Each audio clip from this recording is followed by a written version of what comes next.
क्या नाम है आपका? जितेंद्र शुक्ला। जितेंद्र शुक्ला जी। पंडित जी, मेरा नाम मोहम्मद फैज़ खान है। हम लोगों में प्यार मोहब्बत खत्म हो गई क्या इस आदेश से? अन्नपूर्णे सदा पूर्णे शंकर प्राणवल्लभे ज्ञान वैराग्य सिद्ध्यर्थम भिक्षाम देहि च पार्वती माता च पार्वती देवी पिता देवो महेश्वरा बांधवा शिव भक्ताश्च स्वदेशो भुवनत्रयम्। जब एक सनातनी के घर में खाना बनता है तो बाकायदा सुबह उठकर नहा धोकर रसोई घर में प्रवेश करके इस मंत्र के साथ भोजन बनाया जाता है और इस मंत्र के साथ भोजन को ग्रहण किया जाता है। नमस्कार, आप देख रहे हैं शाइनिंग इंडिया। मैं जितेंद्र शुक्ला। उत्तर प्रदेश में एक आदेश आता है जो कि कहा जाता है कि आपको अगर सामान बेचना है, खाने पीने का सामान बेचना है, तो आपको अपना नाम बताना होगा। इसको लेकर बड़ा विवाद होता है। कुछ लोग इसके पक्ष में आते हैं, कुछ लोग इसके विरोध में आते हैं। फिर न्यायालय की एंट्री होती है और न्यायालय कहते हैं कि हम पक्ष सुने बिना अभी इस पर अंतरिम रोक लगा रहे हैं। और इस रोक को लेकर भी तरह तरह के रिएक्शन सोशल मीडिया पर हो या लोगों के हो, तरह तरह के रिएक्शन आते हैं। और कहा जाता है कि इस तरीके की चीज़ें नहीं होनी चाहिए। अगर एक समाज को खाने का अपना अधिकार है तो एक समाज को भी अपना खाने का अधिकार होना चाहिए। और जागो ग्राहक जागो वाली जो चर्चाएं चलती हैं, इसमें कहा जाता है कि हर व्यक्ति को ये पता होना चाहिए कि वह किससे सामान खरीद रहा है। तो इसी पे बात करने के लिए इस समय हमारे साथ पॉलिटिकल एनालिस्ट फैज़ खान जी हैं। उनसे जानने का प्रयास करेंगे कि उनका क्या मत है इन सब पे लेकर, और क्या मुसलमानों के खिलाफ जिस तरीके से ओवैसी ने कहा कि हिटलर शाही की शुरुआत हो चुकी है, जैसे यहूदियों को टारगेट किया गया था वैसे आज मुसलमानों को टारगेट किया जा रहा है, क्या इस तरीके की चीज़ें हो रही है क्या? फैज़ जी, बहुत बहुत धन्यवाद, आपने हमें अपना समय दिया। फैज़ जी, जो चीज़ें चल रही है वर्तमान स्थिति पे, अभी कोर्ट ने अगला पक्ष सुना जाना है, मगर उससे पहले जो अंतरिम रोक लगी उसको लेकर भी लोग विरोध कर रहे हैं। कह रहे हैं देश में चल क्या रहा है? आखिर एक व्यक्ति अगर जानना चाहता है कि भैया क्या खाना है क्या नहीं खाना, तो उसमें समस्या क्या है? नाम बताने में समस्या क्या है? चीज़ें कहाँ दिक्कत आ रही है? चीज़ें नहीं, जो नाम बताने का आदेश आया है बड़ा सामान्य सी बात है, इसमें कोई गलत नहीं है।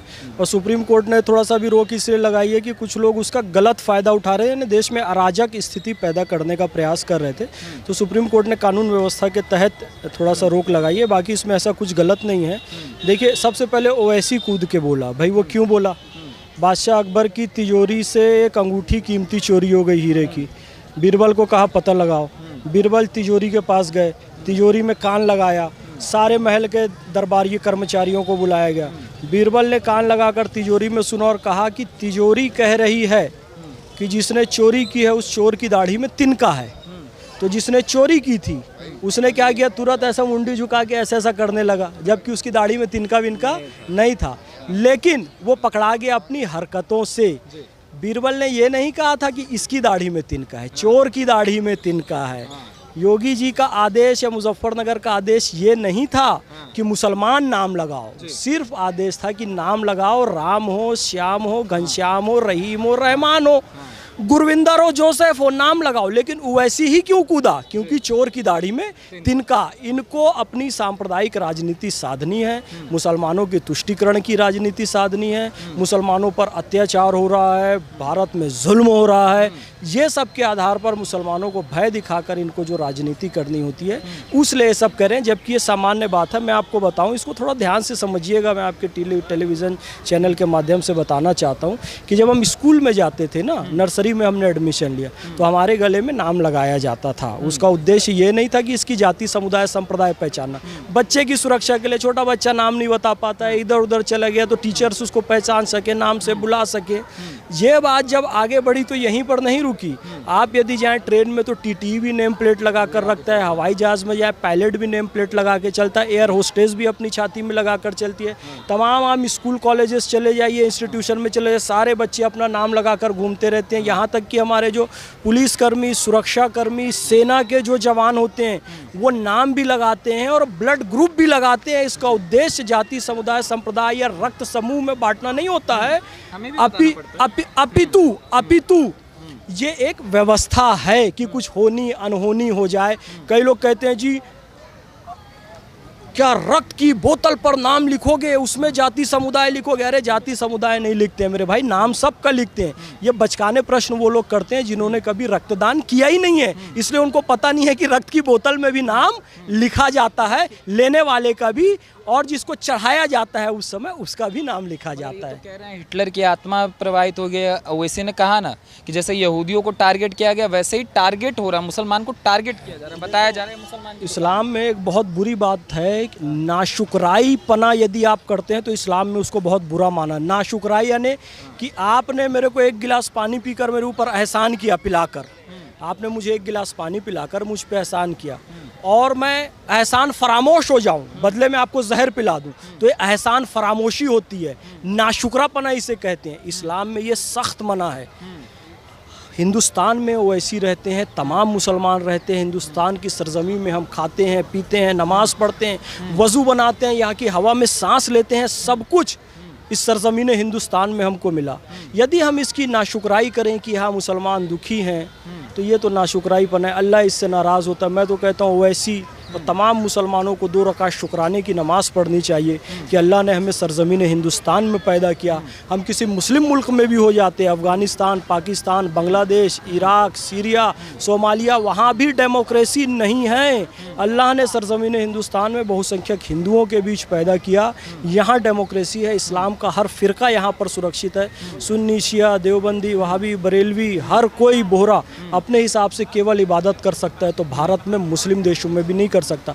तो ये अपनी ओछी क्षुद्र छोटी राजनीति करना वैसी बंद कर दें और अल्लाह का शुक्र अदा करें, नाशुक्राईपना बंद करें। मैं कह रहे हैं सारी डिबेट वहीं जाकर अटकी हुई है, हलाल झटका पर अटका दिया गया है, लोगों को बस एक नफरत के माहौल में फंसाने का प्रयास हो रहा है। देखिए मेरे भाई, ये मैं सब सामाजिक राजनीतिक दृष्टिकोण से बता रहा हूँ।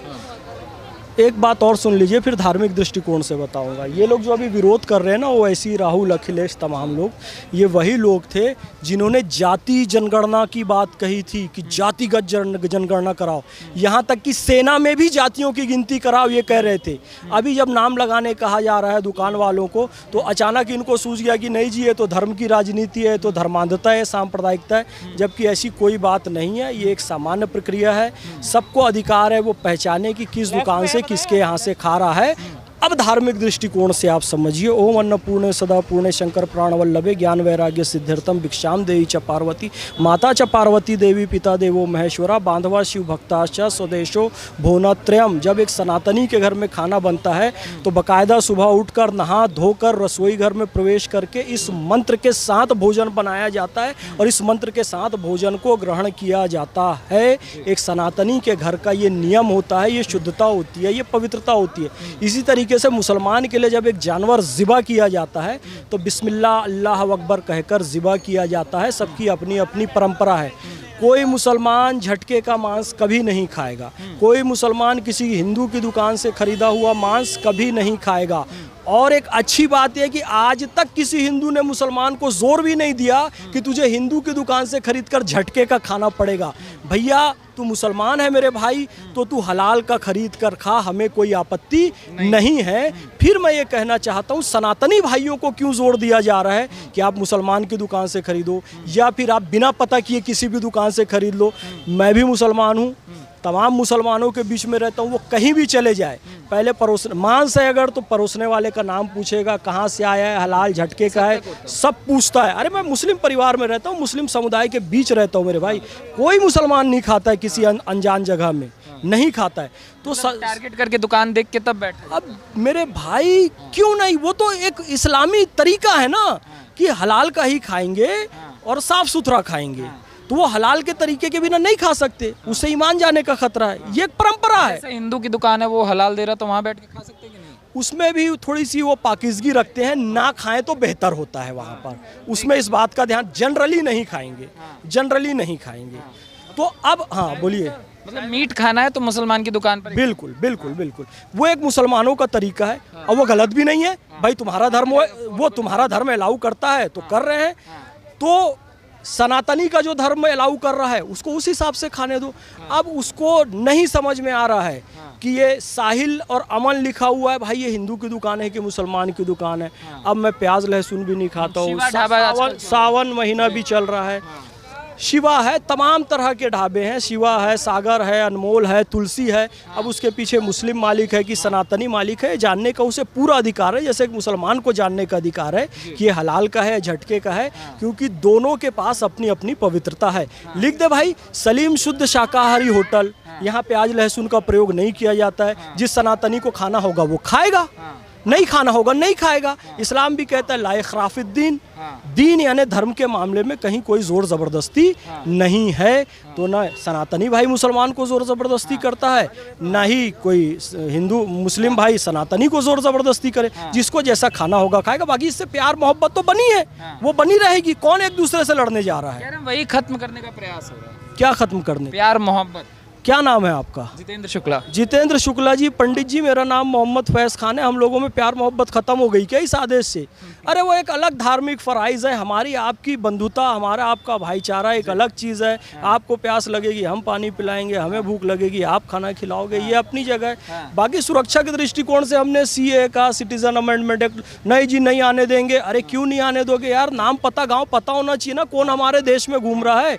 कोई बांग्लादेशी, रोहिंग्या, पाकिस्तानी, इधर सोमालिया वोमालिया के आगे तो नहीं घुसे हैं। तो पहचान पत्र सबके पास है ना, तो होने दो ना। जिस जगह आंदोलन हो रहा था वो लोग खुद इतना परेशान हो गए थे कि वहाँ कोई एंट्री कर रहा था तो उसका कार्ड चेक कर रहे थे। यार हम यही कह रहे हैं कि देश के मामले में हम यही चाहते हैं कि देश में कोई घुस रहा है तो उसका भी कार्ड चेक हो। तो ये वही चीज़ है और कुछ नहीं है कि नाम लिख के रखो। ये समस्या क्यों आ जाती है जब भी इस तरीके की चीज़ें होती हैं? तो ये जैसे आप कह रहे हैं कि नाम नहीं बताएंगे, कागज़ नहीं दिखाएंगे, ये वाली चीज़ें हमेशा क्यों? तुष्टीकरण की राजनीति है, वोट बैंक की राजनीति है। बहुत समय से मुसलमानों को बंधक बना के रखा। कांग्रेस, वामी, कांगी, ये सब जो पार्टियां बोलते हैं, मुसलमानों को बंधक बना के रखा वोट बैंक के रूप में। अब मुसलमानों का वो वोट बैंक इनको खिसकता हुआ दिखाई दे रहा है। बहुत समय तक मुसलमान इनको एक तरफा वोट देते रहे। 50 साल कांग्रेस सत्ता में रही। तो अब क्या हुआ? 50 साल कांग्रेस सत्ता में रही, मुसलमानों वोट देते रहे और 50 साल बाद वही कांग्रेस पार्टी सच्चर कमेटी की रिपोर्ट लाती है कि मुसलमान शिक्षा में सबसे पीछे हैं, आर्थिक स्थिति में सबसे पीछे हैं, सैनिटेशन में सबसे पीछे हैं, हर चीज़ में सबसे पीछे हैं। तो भाई दोषी कौन हुआ? पिछले 50 साल से कौन था? तुम ही थे ना। 2006 में रिपोर्ट आई तो दोषी तो तुम ही हुए। मगर सारा वोट तो उन्हीं के पास।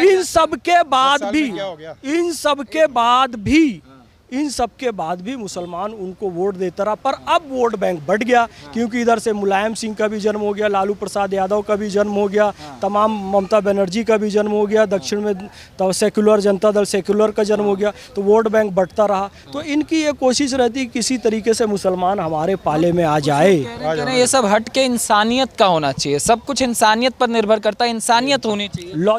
लॉजिकल तार्किक बात समझो। इंसानियत होनी चाहिए। सोनू निगम ने कहा सभी दुकानों में, सोनू सूद ने कहा सब दुकानों में मानवता लिखी होनी चाहिए।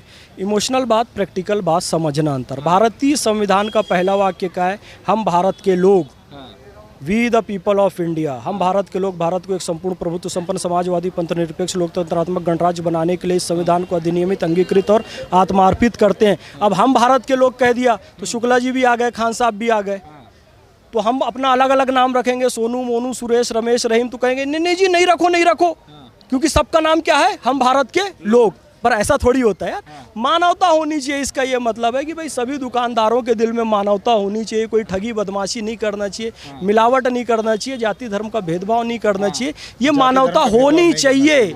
लेकिन नाम तो सब दुकानों में लिखा रहेगा ना कि ये इसकी दुकान है, ये इसको। और इतना ही नहीं, मैं तो कहता हूँ कि भैया ये जो चाहे वो अल्लाना ग्रुप हो, चाहे अल कबीर हो, चाहे अन-नूर हो, चाहे अल अरेबिक हो, इन सब के ऑनर कौन है? इन सब के प्रोपराइटर का भी नाम लिखवाया जाना चाहिए। तो पता चलेगा कई सारी मांस की भी ऐसी कंपनी निकलेगी जिसके मालिक जो है मुसलमान से अलग दिगर धर्मों के लोग। सर उनके बारे में पता है सबको, उनके बारे में पता है सबके। तो आप बता दीजिए क्या समस्या है नाम बताने में? आप सर सीधी बात है, अभी तो ये बिल्कुल आपने जाहिर करना है, जाहिर करना है कि ये मुसलमान है और ये हिंदू है। ये हाँ, इसी से तो आप अलग कर सकते हो। अगर मैं देखो, एक तो अपने आप ही जाहिर करते हैं जी, दाढ़ी रखते हैं, उस तरह से सब कुछ रखते हैं। ब्रांड है, सुनिए, लखनऊ से इतने ब्रांड शुरू हुए, हबीब, ये सब मुसलमानों को ब्रांड है और बड़े बड़े ब्रांड है। सब अपना नाम बता के चल रहे हैं और अच्छे खासे ब्रांड है। लोग वहाँ सामान खरीदते हैं, खाना खाते हैं। जो बड़ा इंसान हो, छोटा आदमी, अरे सर जो बिल्कुल छोटे आदमी तो मिलजुल के रहना है। लड़ाई झगड़ों दंगों का शिकार कौन होता है? छोटा आदमी होता है, बड़ा आदमी तो होता नहीं है ना। मुसलमान अगर करोड़पति होगा, मतलब कोई MP होगा, MLA होगा, तो वो दंगों में थोड़ी मारा जा रहा है। मारा जा रहा तो कॉमन आदमी मारा जा रहा है। दुकानें लुटती हैं, किन की लुटती हैं? जो बेचारे मतलब एक छोटे से शहर के अंदर बैठे हुए हैं। उनकी दुकानें लुटती हैं। प्रॉब्लम ये है, प्रॉब्लम यहाँ क्या है? नाम बता दो। नहीं सर, तो इसमें मतलब हर इंसान ये नाम बता के चलेगा? यहाँ तो आपके जीएसटी, अरे सुनिए अरे प्राइम मिनिस्टर बोलते हैं हम तो कपड़ों से पहचानते हैं उन लोगों को, मतलब ये बोलने का तरीका है। सुनिए तो आप जीएसटी नंबर कभी लिए हैं? GST number? हाँ जी है मेरे पास। जीएसटी नंबर जब लेते हैं तो आपको सारी डिटेल बतानी पड़ती है। हाँ तो आधार कार्ड देना पड़ेगा ना। अगर अरे आपको दुकान के सामने लिखना पड़ता है कि नहीं लिखना पड़ता? बोर्ड लगाते हैं तो आप जीएसटी के नंबर को क्या मतलब मेरे नाम से ले रहे हो? तो रेस्टोरेंट वाला नहीं, मतलब कंपनी के जीएसटी में डायरेक्टर का नाम लिखा होगा ना भाई, ये जो है ये डायरेक्टर का नाम है। कल डायरेक्टर बदल जाता है, मालिक बदल जाता है, क्या पता लगता है? सर जीएसटी को आप इससे क्यों जोड़ रहे हैं? सुनिए हम बता रहे हैं, चलो छोड़ो, हमें अपना धर्म मानने का अधिकार है कि नहीं? संविधान अधिकार देता है कि नहीं? तो धर्म मानने का अधिकार है ना कि धर्म दिखाने का अधिकार है? नहीं मैं ये बोले ये इन्होंने आज दाढ़ी मूंछ रखी है, दाढ़ी मूंछ निकालने का इनको अधिकार है? ये थोड़ी है ना। आपको हर चीज का अधिकार है। एक आपसे बात पूछते हैं, एक मानने का अधिकार है तो ना मानने का भी अधिकार होना चाहिए ना। क्यों नहीं भाई? अगर ये आप मानने का अधिकार आप है, एक बार बताइए मानने फैज का भी जी, अधिकार होना हम चाहिए। ये अपना धर्म मानते हैं। फैज भी मुसलमान, दिखाना चाह रहे हैं कोई भी ऐसा मुसलमान मुसलमान नास्तिक है तो उसको भी झटके नाम का लिखना है अपना। नास्तिक होता है? बिल्कुल कोई भी नास्तिक हो सकता है यार, कोई भी नास्तिक हो सकता है। क्या मुसलमान बातें कर रहे नास्तिक होता है? हो? कोई भी नास्तिक हो सकता है। इसमें मुसलमान- हिंदू की क्या बात है? नास्तिक कोई भी हो सकता है। सुन लो यार, देखो मुसलमान नास्तिक हो तो क्या होगा बताइए फैज जी। देखो एक बात ध्यान से सुन लीजिए। सांख्य योग, न्याय वैशेषिक, वेदांत मीमांसा, चारवाक, जैन, बौद्ध, बहुत षट दर्शन और 3 दर्शन, इसमें से कोई किसी चारवाक को भी माने तो सनातन उसको स्वीकार कर लेता है कि भैया तू ईश्वर को नहीं मानता है फिर भी तू हमारे ग्रुप का आदमी है। इस्लाम अलग है साहब। इस्लाम यहूदी और ईसाइयत, इस्लाम यहूदी और ईसाइयत, यदि आपने एक अल्लाह को खारिज कर दिया, अल्लाह की किताबों को खारिज कर दिया, उसको मानने से इनकार कर दिया तो यू आर नॉट मुस्लिम। सीधी नास्तिक मुसलमान है ये शब्द हो ही नहीं सकता। मुसलमान होता है अल्लाह, रसूल और कुरान शरीफ पे जो आस्था रखता है वही। उससे आस्था डिग गई तो वो मुसलमान नहीं रहा। लेकिन चारवाक भी हिंदू सनातनी हो सकता है। मैं किसी के बारे में पढ़े तब काहे ज्ञान दे रहे हैं? नहीं मैंने महात्मा फूले के बारे में, नास्तिज्म जो है ना, जो नास्तिक व्यक्ति है, महात्मा फूले के बारे में। कौन है महात्मा फूले कोई नहीं है यहाँ, मतलब हमारे देश में उनका कोई बताइए ना, वो मुसलमान महात्मा फूले साहब बोलते हैं कि दुनिया की कोई भी किताब भगवान ने नहीं लिखी है, ये किताबें हम इंसानों ने लिखी हैं और कोई किताब का कोई मतलब नहीं है। ये सारी किताबें इंसानों की लिखी हुई है, कोई किताब भगवान की नहीं लिखी हुई, कहीं से कोई किताब भगवान से नहीं भेजी गई है। आप यहाँ जो मर्जी बातें कर ले, किसी भी किताब को किसी भगवान ने नहीं लिखा। कोई ये बोले कि भगवान ने दूध भेजा है या भगवान ने बोला है, भेजा है, जो बोला है वो मैं इस बात को नहीं मानता हूँ। ये चचा जो बात कह के हंगामा मचा के चले गए ना, तुम्हारे ग्राहक खड़े थे जी। इसे जैन दर्शन में दुर्णय कहा गया है, यानी कि मेरा ही विचार सत्य है।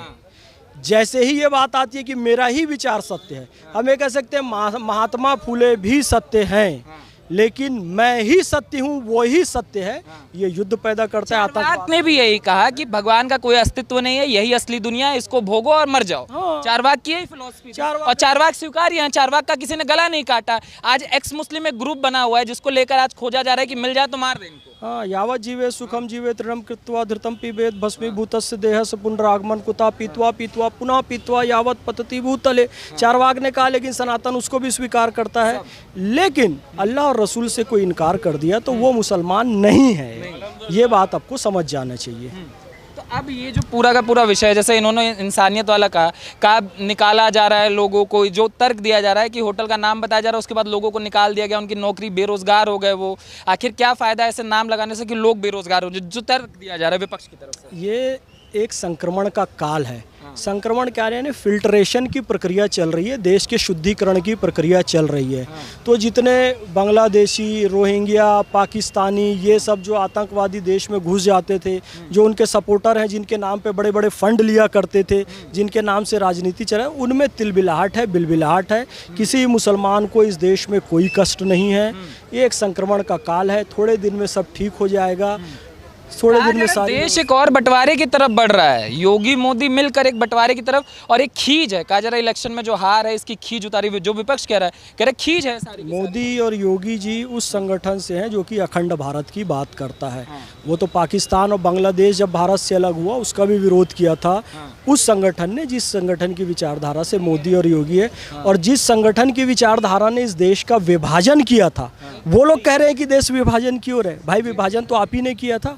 उस समय कौन थे? नेहरू और जिन्ना थे ना। एक मुस्लिम लीग से था, एक कांग्रेस से था। गांधी जी तो कहते थे उस कांग्रेस को खत्म कर दो, उन्होंने नहीं किया। सत्ता में आज तक बने हुए अभी की जो कांग्रेस है वो गांधी जी के लाश पर खड़ी हुई कांग्रेस है। एक बात को याद रखिएगा, क्योंकि गांधी जी ने कहा था कांग्रेस का उद्देश्य आज़ादी प्राप्त करना है, जो कि मिल गई। लेकिन सत्ता में बने रहने के लिए आज तक वो ये काम कांग्रेस वाले कर रहे हैं। तो इन लोगों ने देश तोड़ा है।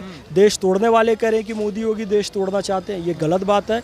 मोदी योगी की विचारधारा अखंड भारत, ये विचार ही तो समस्या है। ओवैसी यही कह रहे हैं हिंदू राष्ट्र की तरफ लेके जाने का प्रयास है। राहुल गांधी ने खुद कहा हमको हिंदू से समस्या नहीं है, समस्या हिंदुत्ववादियों से है, जो लगातार वो कहते हैं समस्या वही है सारा। देखिए बात यह है ना इन लोगों ने दर्शन शास्त्र का अध्ययन किया है, ना धर्म का अध्ययन किया। हिंदू से समस्या नहीं है, हिंदुत्व से है। What is Hindutva? हिंदुत्व तो एसेंस है ना, उसका सार तत्व है ना, उसको आप कैसे खत्म कर सकेंगे? आप नहीं खत्म कर सकते ना। माँ है, एक माँ खत्म हो जाएगी शरीर से, मातृत्व खत्म हो सकता है क्या कभी? वो तो एक फिजिकल टर्म नहीं है ना, वो तो भावनात्मक टर्म है मातृत्व। पिता खत्म हो सकता है संसार से, पितृत्व नहीं खत्म हो सकता ना। माता खत्म हो सकती है, मातृत्व नहीं खत्म हो सकता। पिता खत्म हो सकता है, पितृत्व नहीं खत्म हो सकता। हिंदू एक मर सकता है पर हिंदुत्व नहीं खत्म हो सकता मेरे भाई। ये सब दर्शन की बातें, थोड़ी गहरी बातें इन लोगों ने अध्ययन किए ने। कोई भी बता देता है हिंदू धर्म में एक शब्द है शक्ति, मैं शक्ति से लड़ना चाहता हूँ। अरे यार तू किससे भाषण लिखवाता है भाई? मेरी शुक्ला जी दिली इच्छा है राहुल गांधी के माथे से पप्पू का टैग हट जाए, लेकिन इसके भाषण लिखने वाले हटने ही नहीं देते हैं, कुछ भी उल्टा सीधा सिखा देते हैं। शक्ति अंदर लोग मिले हुए मोदी जी से। हाँ, या देवी सर्वभूतेषु शक्ति रूपेण संस्थिता नमस्तस्यै नमस्तस्यै नमस्तस्यै नमो नमः। माता जगदम्बा का स्वरूप है, सीता माता है, राधे माता है, लक्ष्मी माता है, जगदम्बे माता है, नैना देवी माता है, शैलपुत्री ब्रह्मचारिणी चंद्रघंटा कूष्मांडा स्कंद माता कात्यायनी कालरात्रि महागौरी सिद्धिदात्री, सब शक्ति के स्वरूप हैं। आप उस शक्ति से लड़ना चाहते हैं, फिर बोलते हैं हिंदू आपको वोट दे। और आपके साथ होता यह है कि 543 में से 99 पाते हो, खुश होते हो। 543 में से 99, आप सत्ता में 50 साल रहे हो, आज 99 में खुश होने की नौबत आ रही इन्हीं हरकतों के।